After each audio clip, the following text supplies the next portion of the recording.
আরো একটা শত্রু। দেখতে গেলে এটা একটা শব্দ, একটা সংস্কৃত শব্দ, লব ধাতু থেকে উৎপন্ন হয়েছে।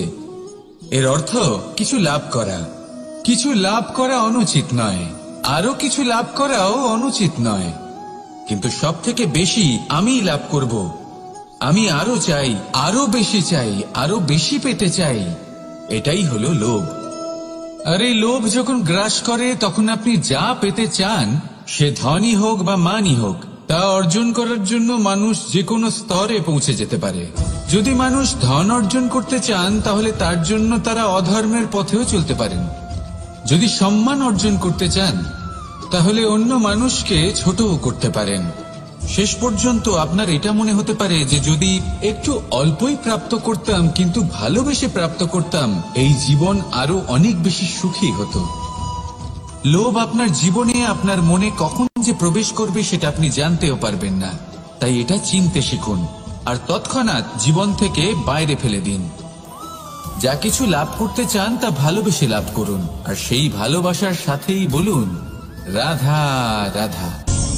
যোগাসন। যোগাসনে আসন অত্যন্ত গুরুত্বপূর্ণ। এবার আমি বলবো সবথেকে শ্রেষ্ঠ আসন কোনটি। আশ্বাস। নিজেকে আশ্বস্ত করতে থাকুন যে আমি আছি, সব ঠিক হবে, যা হচ্ছে ভালোর জন্য হচ্ছে। এই আশ্বাস আপনাকে জীবনে এমন ধনাত্মক বিশ্বাস দেবে যে আপনি বড় বড় সমস্যার সমাধান করতে পারবেন। এবার যদি কথা বলি সব থেকে কঠিন সময়ের, তাহলে সেটা হলো বিচ্ছেদের। যা মা সীতাকে সহ্য করতে হয়েছে শ্রীরামের জন্য, রাধা কৃষ্ণকেও সহ্য করতে হয়েছে। যে ব্যক্তি বিচ্ছেদের সময় সঠিক পথে চলে এসেছে সে জীবনে অনেক শ্রেষ্ঠ স্থানে অবশ্যই পৌঁছতে পারবে। এবার যদি কথা বলি সব থেকে জরুরি এবং গুরুত্বপূর্ণ সময়ের, তাহলে সেটা হলো সংযোগ। সকলকে সাহায্য করতে থাকুন। আপনি অন্যদের সাহায্য করে তাদের যত আনন্দ দিতে পারবেন তত আনন্দ আপনারও জীবনে অবশ্যই আসবে। আসুন আর আমার সাথে ভালোবেসে বলুন রাধা রাধা। কাম, তৃতীয় পুরুষার্থ। এবার অধিকাংশ মানুষই কাম বলতে বিলাসিতা, বাসনা, লালসা মনে করে ফেলে। আসলে এমন কিছুই নয়। কামের বাস্তবিক অর্থ কি? কামের বাস্তবিক অর্থ হল কামনা। প্রতিটা ব্যক্তি, প্রতিটা মানুষ, প্রতিটা জীব এই সংসারে কোনো না কোনো বিশেষ কারণে আসে।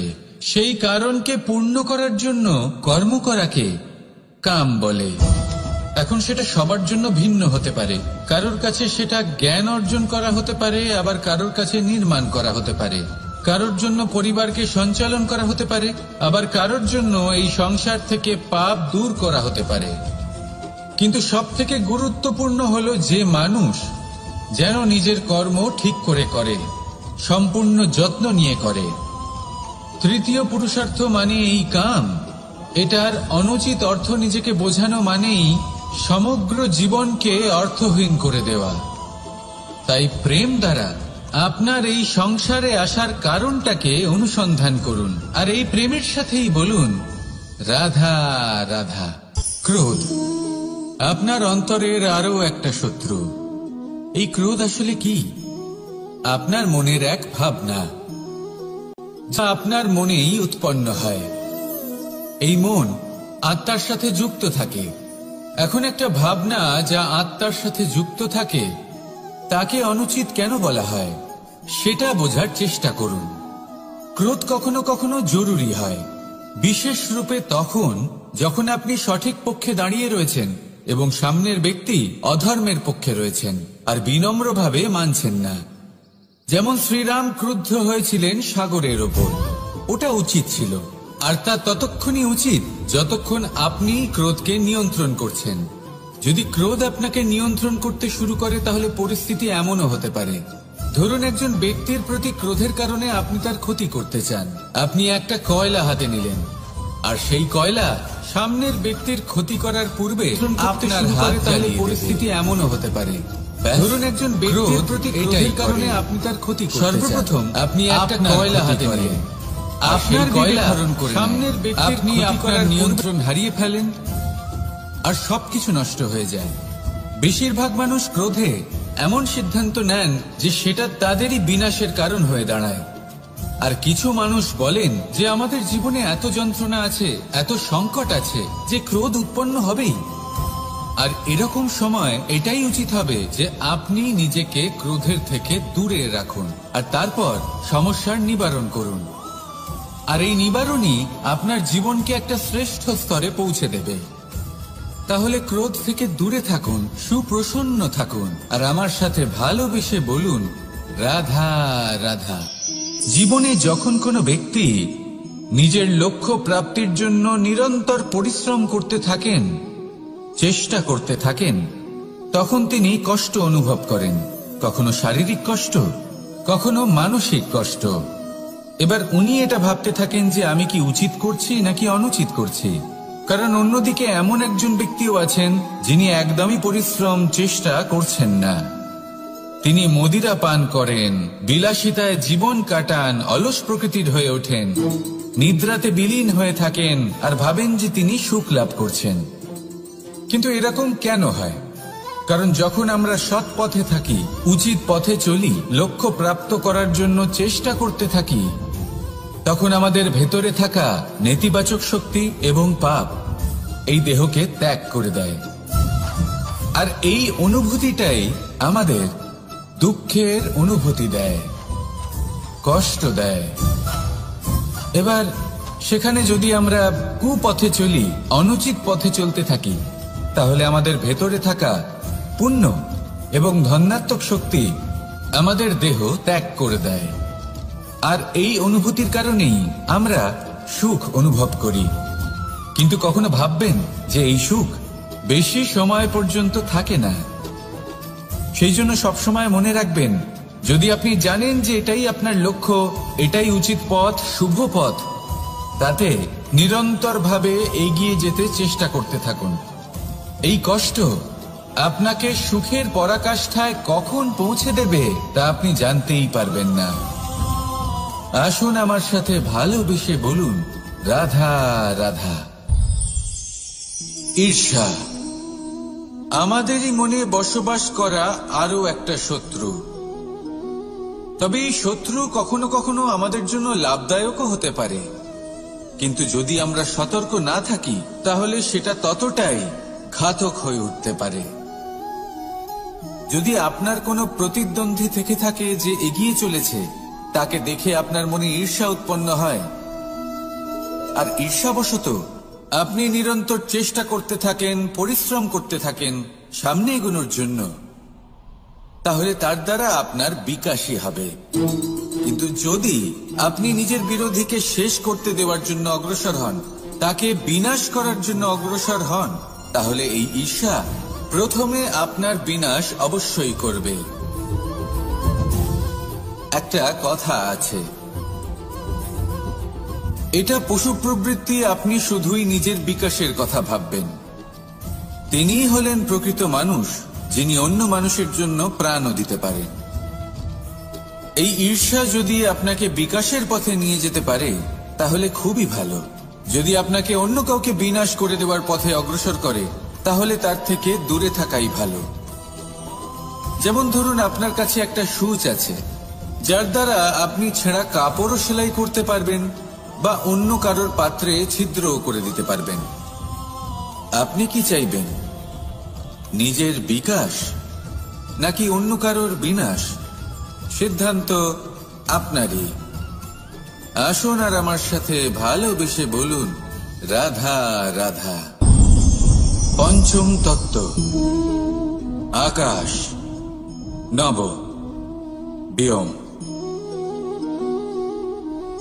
আসলে কোনো ভ্রম নাকি সত্য? ভ্রম তো হতে পারে না, কারণ ভ্রমের মধ্যে কেউ বাঁচতেই পারে না। আর যদি সত্য হয় তাহলে এতটাই বিশাল যে আমাদের চোখের থেকে আমাদের ইন্দ্রিয়ের থেকে, আমাদের মস্তিষ্কের থেকে, আমাদের চিন্তা ভাবনার থেকেও অনেক ঊর্ধ্বে, যাকে আমরা বুঝতেই পারি না। এটা যতটাই বিশাল আকার ঠিক ততটাই সরল। এই আকাশ যতই অন্ধকারাচ্ছন্ন ততটাই আলোর প্রকাশ প্রদান করে থাকে। দেখতে গেলে এ হলো জীবনের সঞ্চালক, কিন্তু যদি ক্রুদ্ধ হয়ে যায় তাহলে প্রাণ কেড়ে নিতেও দ্বিধা বোধ করে না। এই আকাশ শুধুমাত্র পৃথিবী লোক নয়, বরং এই সমগ্র ব্রহ্মাণ্ডকে, এই সমগ্র সৃষ্টিকে, এর প্রত্যেকটা তারাকে, প্রত্যেকটা গ্রহকে একটা বিশেষ স্থান প্রদান করে। এর নিজের কোনোই অস্তিত্ব নেই, কিন্তু সকলকে অস্তিত্ব প্রদান করে। এটাই হলো এই আকাশের মাহাত্ম্য। এই আকাশে হলো মাহাত্ম্যের প্রতিরূপ, যা আমাদের ভাবনা দ্বারা উৎপন্ন হয়। আপনিও আকাশের মতো এই বোধকে আপন করে নিন। আপনার জীবনও আকাশের মতন মহান এবং বিশাল হয়ে উঠবে। আর তখনই মন সুপ্রসন্ন হয়ে বলবে, রাধা রাধা। কামবোধ, এটাই আপনার অন্তরের প্রথম শত্রু। বেশিরভাগ মানুষই কামবোধ বলতে লালসা বোঝেন, কিন্তু এটা সম্পূর্ণ সত্য নয়। কামের আসল অর্থ হল কামনা। এটা খুবই সহজ ব্যাপার। মনুষ্য শরীর থাকলে, মানুষের মন থাকলে এই কামনা অবশ্যই থাকবে। এবার এটাই দেখতে হবে যে এই কামনা নেতিবাচক কামনা নাকি ইতিবাচক কামনা। অন্য কারোর জিনিসে নজর দেওয়া, অন্য কোনো মানুষের উপর নজর দেওয়া, কোনো অনুচিত বস্তুর দিকে নজর দেওয়া, এই নেতিবাচক কামনা। আর এই দুষ্কামনা মানুষকে দিয়ে অপকর্ম করাবেই করাবে। তাই মনে রাখবেন, যে ব্যক্তি নিজের কামনাকে নিয়ন্ত্রণে রাখতে পারেন তিনি সঠিক পথেও থাকেন, সঠিক লক্ষ্যে পৌঁছতেও পারেন। যিনি কামনা নিয়ন্ত্রণে রাখতে পারেন না তিনি তার পথও হারিয়ে ফেলেন এবং লক্ষ্যচ্যুতও হন। তাই মনে রাখবেন, নিজের কামনাগুলিকে নিয়ন্ত্রণে রাখুন। কাম নামক এই শত্রুর ওপর বিজয় লাভ করুন। আর আমার সাথে ভালোবেসে বলুন, রাধা রাধা। বায়ু পঞ্চতত্ত্বের মধ্যে তৃতীয় তত্ত্ব। কেউ একে সমীর বলে, আবার কেউ একে পবন বলে। প্রথম কথা হলো এটাই যে এই বায়ু আমাদের জীবন দান করে প্রতিদিন, প্রত্যেক মুহূর্তে। এই বায়ুর কারণেই আমরা নিঃশ্বাস নিতে পারি, জীবিত থাকতে পারি। এই বায়ুই হলো সেই যা সকল মেঘেদের একত্রিত করে একটি স্থানে আর বর্ষা ঘটায়। আর এই বর্ষার কারণেই এই ধরিত্রীতে অন্ন উৎপন্ন হয়। এই বায়ুকে দেখুন, কখনো এতটা সৌম্য যে আপনার কোনোই তফাৎ বোধ হয় না, আর কখনো কখনো এমন রূপ ধারণ করে ফেলে যে অনেক বড় বড় পর্বতের আকার পর্যন্ত বদলে ফেলে। এটাই হলো বায়ুর বিশেষত্ব। বায়ু শেখায় যে সময়ের সাথে সাথে বইতে থাকো, সকলকে জীবন দান করো, সকলকে সাহায্য করো, কিন্তু যখন বিপদ সামনে আসবে তখন দৃঢ় হয়ে সম্মুখীন হও। বাধা অনুযায়ী নিজেকে গড়ে নিতে হবে। আর কখন কতটা কঠোর হতে হবে আর কখন কতটা সৌম্য হতে হবে, এটা বায়ুকে দেখে শিখুন। আর আমার সাথে ভালোবেসে বলুন, রাধা রাধা। অগ্নি চতুর্থ তত্ত্ব, সব থেকে বেশি গুরুত্বপূর্ণ কিন্তু তার থেকেও বেশি ভয়াবহ। কখনো অগ্নিকে নিয়ন্ত্রিত রূপে উনুনে জ্বলতে দেখেছেন? এই অগ্নি আমাদের খাবার বানাতে সাহায্য করে, যা আমাদের শক্তি প্রদান করে। কিন্তু এই অগ্নি যখন বিচলিত হয়ে, অনিয়ন্ত্রিত হয়ে কোন বনের আগুন হয়ে ওঠে তখন মহা বিনাশ ঘটে যায়। আপনারই অন্তরের ঊর্জা হলো এই অগ্নি। এটা আপনার শক্তিও, আপনার ক্রোধ। একে ব্যবহার কিভাবে করবেন তা আপনারই হাতে। যদি কোনো ব্যক্তি নিজের অন্তরের এই ঊর্জাকে ব্যবহার করেন শক্তির রূপে, তাহলে সে বিকাশ ঘটাতে পারে, নির্মাণ ঘটাতে পারে। কিন্তু যদি কোনো ব্যক্তি তার অন্তরের ঊর্জাকে বিধ্বংসী অস্ত্র বানিয়ে ফেলেন, তাহলে নিশ্চিত রূপে মহা বিনাশ ঘটতে পারে, যাতে বিনাশ তারও অবশ্যই হবে। অনেক বছর পূর্বে এমনই এক আগুনের দ্বারা এই সুন্দর পৃথিবীর নির্মাণ হয়েছিল, আর অনেক বছর পূর্বে এমন এক আগুনেই সমস্ত জীব এবং সংসার বিলুপ্ত হয়ে গেছিল। এবার আপনি আপনার অন্তরের ঊর্জা দ্বারা বিনাশ ঘটাতে চান নাকি নির্মাণ ঘটাতে চান, সেই সিদ্ধান্ত আপনারই। আসুন আমার সাথে ভালোবেসে বলুন, রাধা রাধা। জীবনে যদি আপনি বন্ধু লাভ করতে চান, তাহলে আপনাকে অনেকগুলো কাজ করতে হবে। প্রথমে একজন যোগ্য পাত্র সন্ধান করতে হবে, তারপর তার সাথে সময় কাটাতে হবে, সুখ দুঃখে তার সাথে থাকতে হবে, তবে গিয়ে সে বন্ধু হবে। কিন্তু যদি আপনি শত্রু খুঁজতে চান, তাহলে কোথাও যাওয়ার দরকার নেই, কারণ আপনার সবথেকে বড় শত্রু আর কোথাও নেই, আপনারই মনের মধ্যে, আপনার চেতনায় রয়েছে। ক্রোধ, মোহ, লোভ, কাম, মদ, মাৎসর্য, এ এমন 6 সবথেকে বড় শত্রু, যা আপনার আগামী 7 জন্ম নষ্ট করে দিতে পারে, যদি আপনি এদের না সামলাতে পারেন। এবার এদের সাথে যদি যুদ্ধ করতে হয়, তাহলে একটা মহাভারতের মতো দেখুন, যেখানে অর্জুনও আপনি আর কৃষ্ণও সেই আপনি। কারণ এই যুদ্ধ আর অন্য কারোর সাথে নয়, বরং নিজের সাথে। এগুলো অন্তর মনের যুদ্ধ, আর এটা জয় করা যেতে পারে নিয়ন্ত্রণ এবং অনবরত চেষ্টার দ্বারা। তাই এটাই করুন, এই 6 শত্রুকে পরাজিত করুন এবং আমার সাথে ভালোবেসে বলুন, রাধা রাধা। বিষ এবং অমৃত, এর ভিত্তিতেই সংসার চক্র চলতে থাকে। যখন সমুদ্র মন্থন হয়েছিল, তখন এই দুই প্রাপ্ত হয়েছিল। প্রথমে বিষ পাওয়া গেল, তারপর অমৃত। জীবন মন্থন করলেও এগুলো লাভ করা যায়। এবার এই যে বিষ, তা হলো অমৃতের থেকে অনেক বেশি শক্তিশালী এবং সেই জন্যই অনেক বেশি ঘাতকও। এবার বোঝার চেষ্টা করি এই বিষ আসলে কি। যে কোনো বস্তু বা কোনো ভাব যদি মাত্রার থেকে বেশি পরিমাণে আপনার কাছে থাকে, প্রয়োজনের থেকে বেশি আপনার কাছে থাকে, তাহলে সেটা আপনার কাছে বিষ সমান হতে পারে। তা সে ধন হোক, শক্তি হোক, সম্মান হোক, ইত্যাদি ইত্যাদি। যদি আপনার কাছে এমন কিছু থেকে থাকে যা মাত্রার থেকে বেশি পরিমাণে আপনার কাছে আছে, তাহলে তাকে ভাগ করতে শিখুন। যদি আপনি ভাগ করতে শিখে যান, তাহলে এই বিষই আপনার জন্য অমৃতে পরিণত হবে, আর তাদের কাছেও অমৃত সমান হয়ে উঠবে যাদের এই সাহায্যের প্রয়োজন। তাহলে ভাগ করে নিতে শিখুন, আর আমার সাথে ভালোবেসে বলুন, রাধা রাধা। বেশিরভাগ মানুষই এই কথা জানেন যে আমাদের শরীর 5টি তত্ত্ব দ্বারা নির্মিত, যাকে আমরা পঞ্চতত্ত্ব বলি: জল, অগ্নি, বায়ু, ধরিত্রী এবং আকাশ। এবার এই কথা আমরা সকলে জানি, কিন্তু এগুলোর সাথে কিছু গুণ জড়িয়ে রয়েছে যেগুলো আমরা দেখতে পাই না। যদি এই গুণগুলি আমরা আত্মসাৎ করতে শিখে যাই, তাহলে সাক্ষাৎ পরমেশ্বরের দর্শন আমরা পেতে পারি। যদি কথা বলি প্রথম তত্ত্বের, জলের কথা, জল যা প্রত্যেক জ্বলনকে শীতলতা প্রদান করে। এই জলকে দেখুন, যা শুধু প্রবাহিত হতে জানে, থামতে জানে না। জল পাথরের সাথে সংঘর্ষ করতে জানে, যার পথে অনেক বাধা আসে, কিন্তু সে প্রবাহিত হতে থাকে। নিরাকার হলো এই জল, যে কোনো পাত্রেই রাখুন না কেন, তার আকার ধারণ করে নেবে।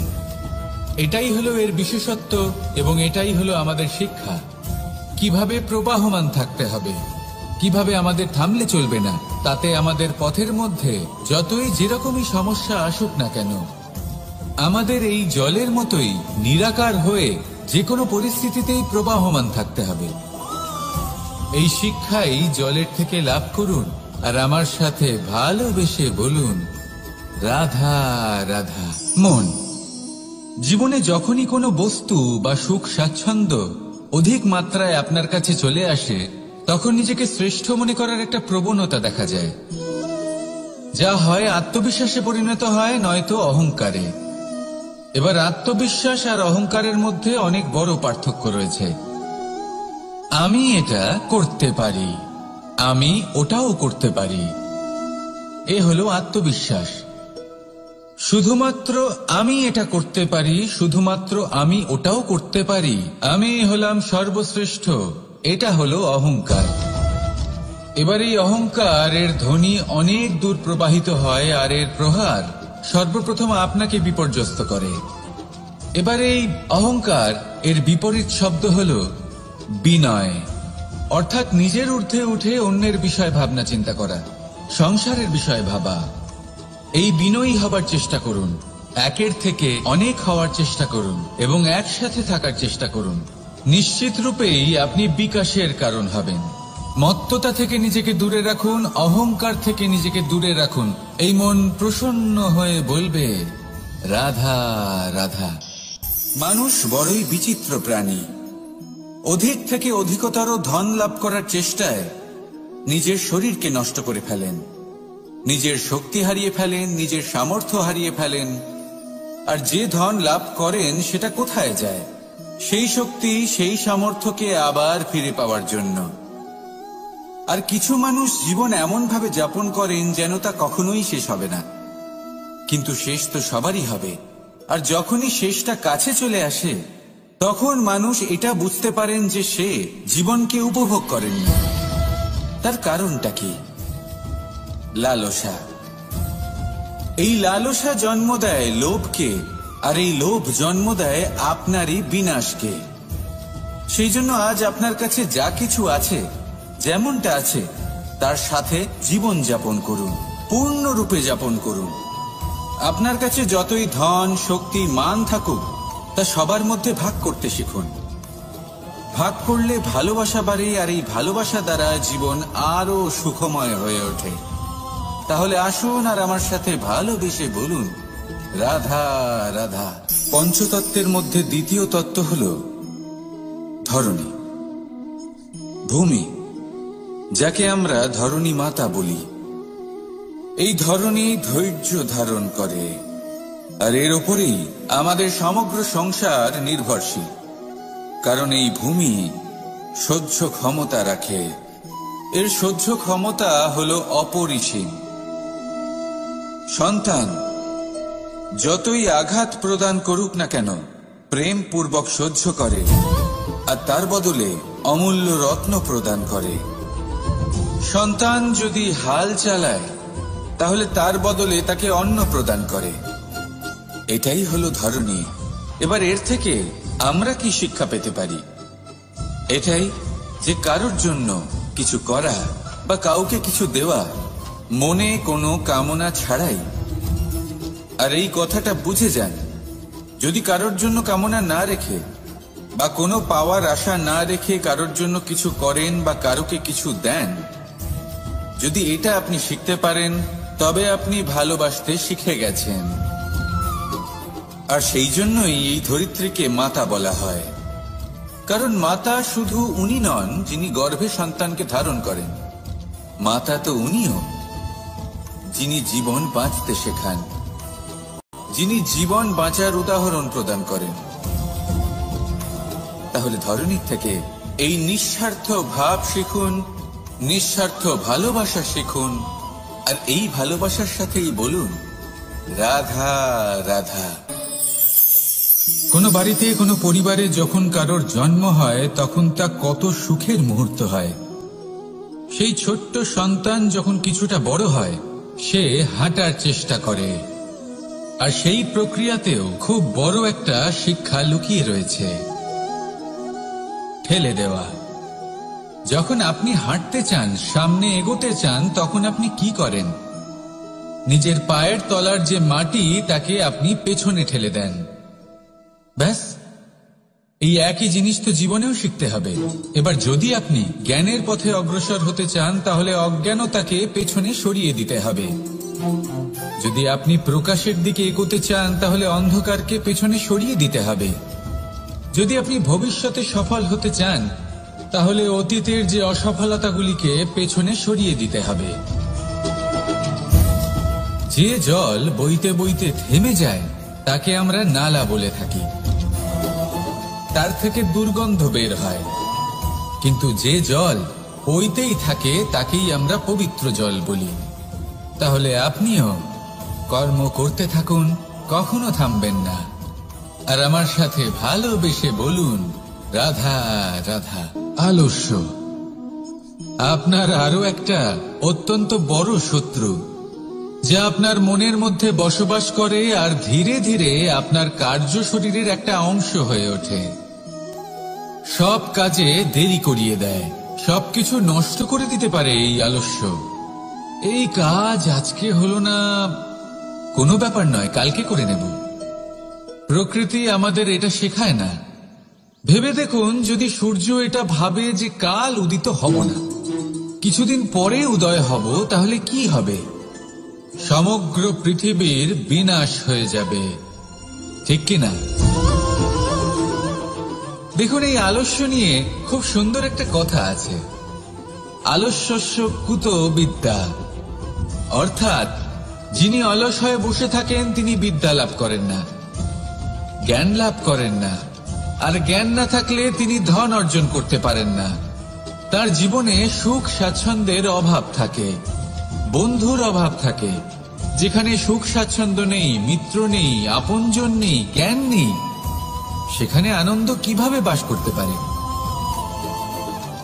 সেই জন্য কথায় আছে, যিনি কর্ম করেন তিনি এই সংসারে যে কোনো সুখ স্বাচ্ছন্দ্য ভোগ করতে পারেন। তাই কর্ম করুন, সময়কে সম্মান করুন, আর এই আলস্যের উপর বিজয় লাভ করুন। আর আমার সাথে ভালোবেসে বলুন, রাধা রাধা।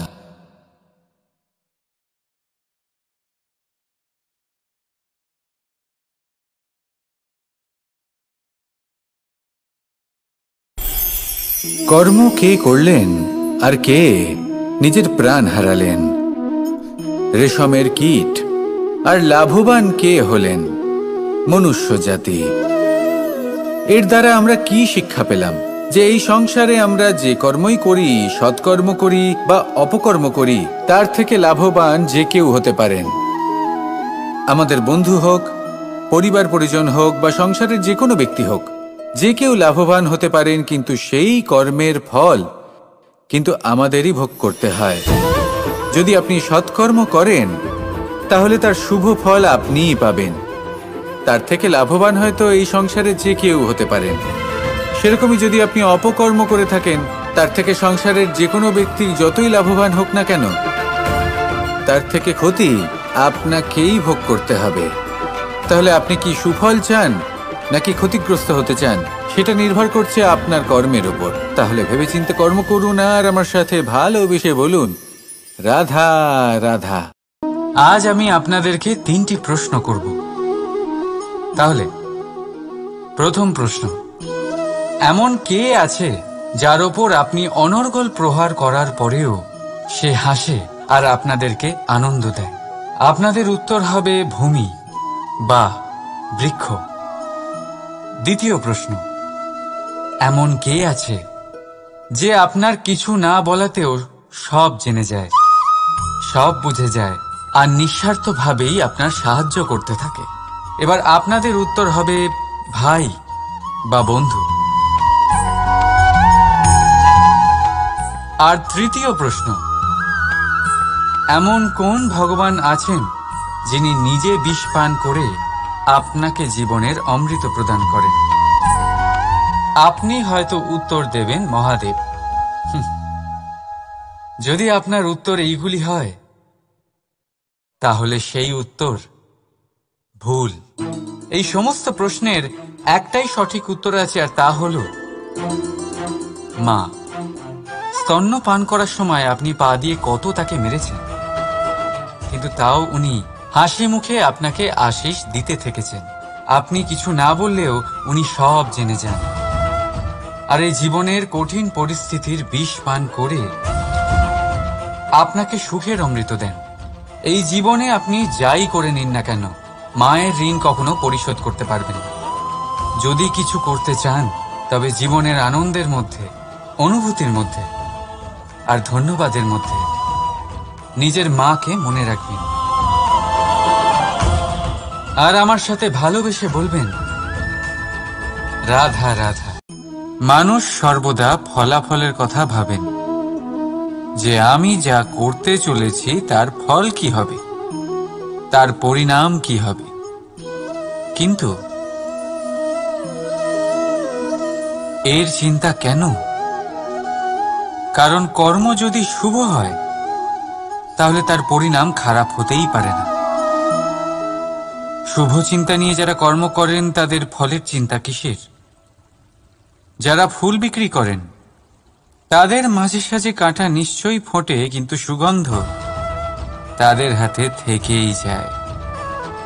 হীরের সন্ধানে কয়লার খনিতে নামা ব্যক্তি কালিমা লিপ্ত হয়ে গেলেও তার হাতে হীরে অবশ্যই থাকে। তাই শুভ চিন্তা নিয়ে কর্ম করে যান, পরিণাম শুভই হবে। আর ভালোবেসে বলুন, রাধা রাধা। কিছু পাখিদের লক্ষ্য করি আমি, জীবন ভোর বাসা বানাতে থাকে। এখান থেকে ডাল কুড়িয়ে, ওখান থেকে পাতা কুড়িয়ে, সর্বদা এই কাজেই ব্যস্ত থাকে যাতে নিজের বাসা বানাতে পারে। আর এই কাজে এত মগ্ন থাকে যে নিজেদের ডানার অস্তিত্বের বিষয় সম্পূর্ণভাবে ভুলে যায়। ভুলে যায় যে তাদের কাছে এক বিশাল আকাশও আছে ওড়ার জন্য। আর কোথাও এই জীবন বাসা বানাতে বানাতে ভস্ম হয়ে যায়। আমাদের মানুষের সাথেও এমনই হয়। জীবন যাপনের জন্য অর্থ অর্জন করতে করতে এত ব্যস্ত হয়ে যায় যে ভুলেই যাই যে আমাদের জীবন যাপনও করতে হবে। অর্থ জীবন ধারণের জন্য হয়, জীবন ধারণ অর্থের জন্য নয়। তাই বলছি, শুধু বাসা বানাতে থাকবেন না, নিজেদের ডানাগুলি মেলুন আর উড়ান দিন এই খোলা মহাকাশে। আর ভালোবেসে বলুন, রাধা রাধা। একটি পিঁপড়ের আয়ু অত্যন্ত কম হয়, 2 দিন বা খুব বেশি হলেও 1 সপ্তাহ, ব্যাস। কত কম ভোজনের দরকার পড়ে ওদের, কিন্তু তাও সে চলতে থাকে, কর্ম করতেই থাকে। আগামী প্রজন্মের স্বাচ্ছন্দ্যের জন্য কখনো থেমো না, কর্ম করে যাও, চলতেই থাকো। কিছু না পেলেও পথ চলায় পারদর্শী হয়ে উঠবে। লক্ষ্যে না পৌঁছলেও একজন ভালো যাত্রী হতে পারবে। তাই ভালোবেসে বলো, রাধা রাধা। বাল্যকাল থেকে অনেক ধাঁধার সমাধান করেছেন আপনি, তাই তো? তাহলে আজ আরেকটার সমাধান করুন। বলুন, আপনার জীবনে এমন কি আছে যেটা আপনার সবচেয়ে বড় বন্ধু আর আপনার সবচেয়ে বড় শত্রু?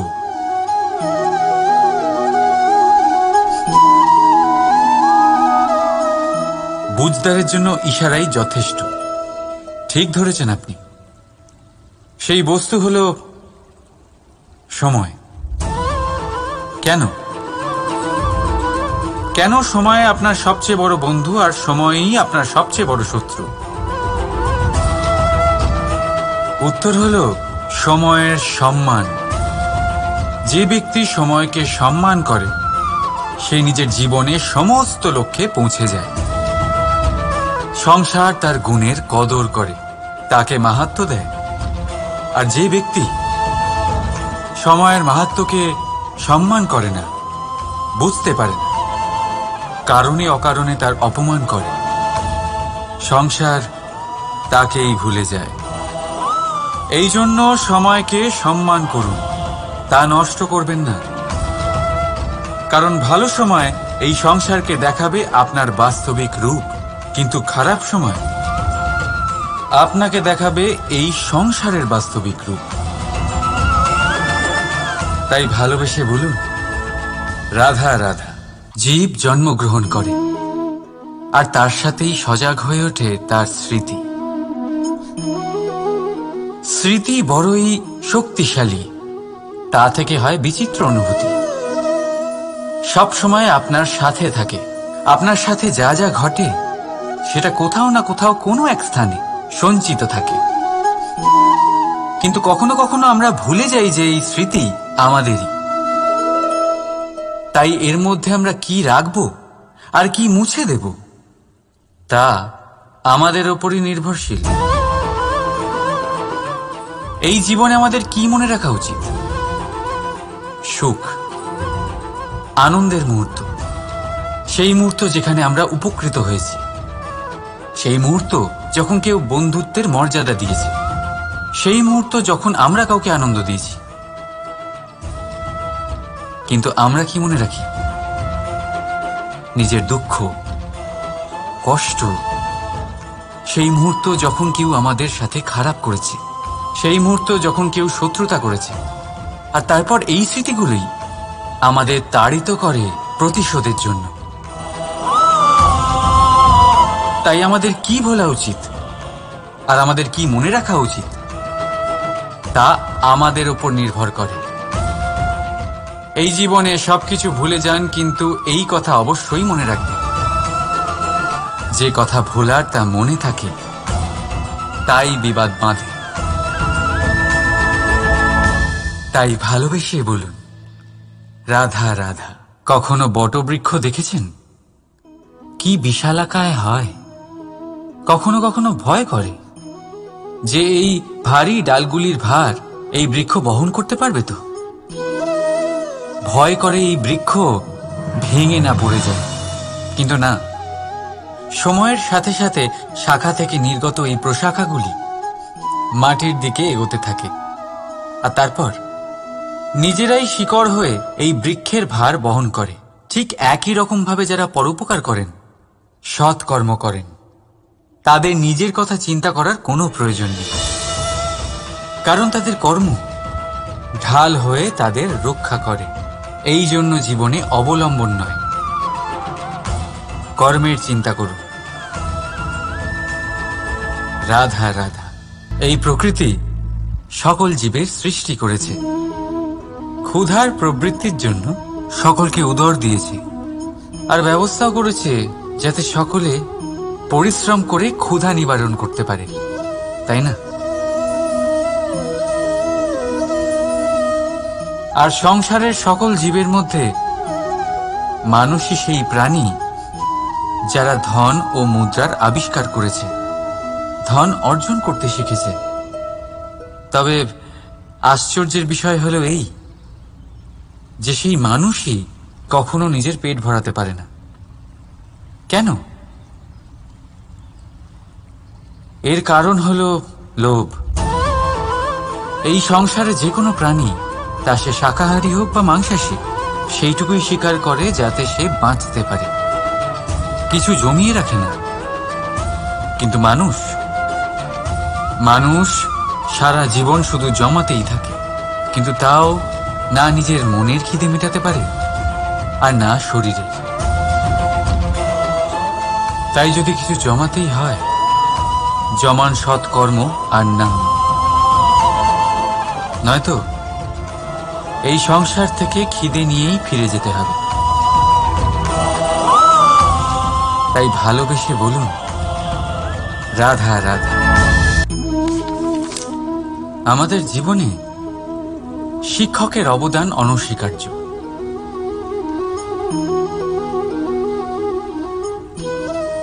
শিক্ষক যিনি আমাদের জীবন ধারণের প্রয়োজনীয় শিক্ষা দেন, জীবন যাপন শেখান, আর মৃত্যুর পরেও কিভাবে সুনাম বজায় থাকবে তা শেখান। কিন্তু যদি কেউ এই প্রশ্ন করে যে আমাদের জীবনে সবচেয়ে বড়, সবচেয়ে গুরুত্বপূর্ণ শিক্ষক কে, তাহলে কেউ বলবেন মা। কারণ এই সংসারে মায়ের থেকে বেশি শিক্ষা আর কে দিতে পারেন? কেউ বলবেন অধ্যাপক, কারণ অধ্যাপকই আমাদের অস্ত্র আর শাস্ত্রের শিক্ষা দেন। আবার কেউ বলবেন বন্ধু, কিন্তু এই তিনজনের মধ্যে একটা মিল আছে। এরা প্রথমে আপনাকে শেখান আর তারপর আপনাদের পরীক্ষা নিয়ে দেখেন যে আপনি কি শিখেছেন। কিন্তু বাস্তবে সবচেয়ে গুরুত্বপূর্ণ শিক্ষক হলেন তিনি, যিনি এর বিপরীত করেন, যিনি প্রথমে আপনার পরীক্ষা নেন তারপর আপনাকে শেখান। নাকি বলবো পরীক্ষা দিতে দিতে আপনি নিজেই শিক্ষা লাভ করেন। এই শিক্ষক হল অভিজ্ঞতা। এই জন্য অভিজ্ঞ আর অভিজ্ঞতাকে সঙ্গে রাখলে এই জীবনে আপনাকে কখনোই অসফল হতে হবে না। তাই ভালোবেসে বলুন, রাধা রাধা।